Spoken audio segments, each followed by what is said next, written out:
On a tous vécu ça, hein, la vidéo qui se fige juste au moment le plus crucial ou ce téléchargement qui semble durer une éternité.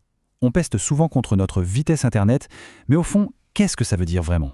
Eh bien, dans cet éclairage, on va démystifier tout ça avec une analogie toute simple. La question, elle a l'air toute bête, mais la réponse, c'est souvent un sacré bazar.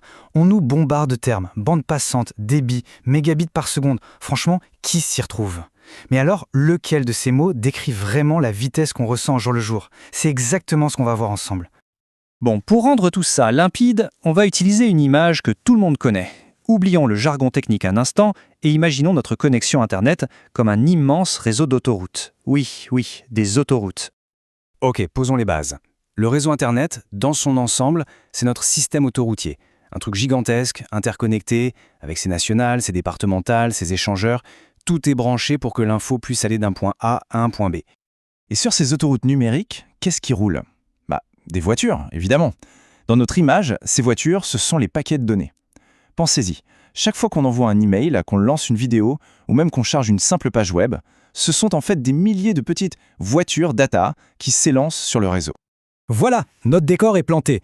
On a nos routes, nos voitures. Maintenant, attaquons-nous au premier gros mot, la bande passante. Qu'est-ce que c'est dans notre histoire d'autoroute? Eh bien, c'est tout simple. C'est la caractéristique la plus fondamentale de la route elle-même. Imaginez une autoroute. Ce qui définit sa capacité, avant tout, c'est son nombre de voies. On est d'accord? Une autoroute à 5 voies, en théorie, peut faire passer beaucoup plus de voitures qu'une petite route de campagne. Eh bien, la bande passante, c'est exactement ça.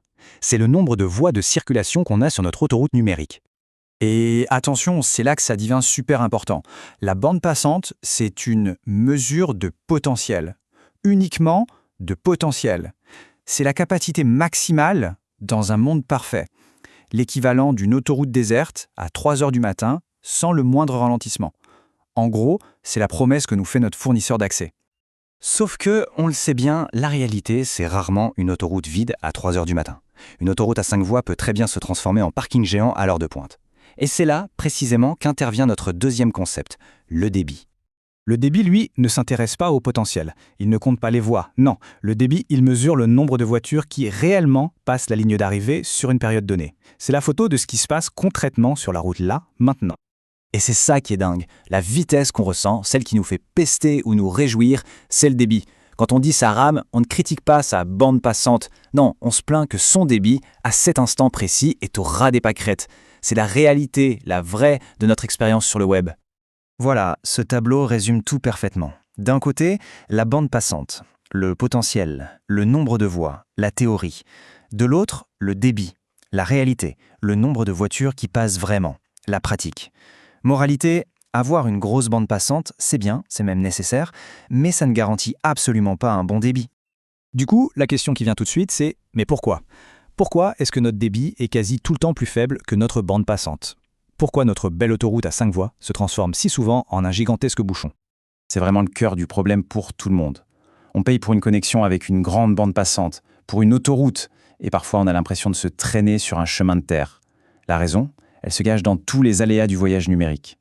C'est exactement comme sur une vraie autoroute en fait. La vitesse de notre trajet ne dépend pas que du nombre de voies. Il y a le trafic, les accidents, la météo, la distance, bref, tout un tas de facteurs qui peuvent créer des goulots d'étranglement, même sur une autoroute flambant neuve. Et sur notre autoroute numérique, les coupables, les voilà. D'abord, la congestion du réseau. C'est l'embouteillage de 18 heures. Tout le monde se connecte en même temps. Ensuite, la latence. C'est la distance à parcourir. Une voiture qui va à l'autre bout du monde mettra forcément plus de temps. La perte de paquets, c'est encore pire. Ce sont des voitures qui se perdent et qui doivent faire demi-tour. Et enfin, la gigue. Imaginez une circulation en accordéon. C'est très désagréable et ça ralentit tout le monde.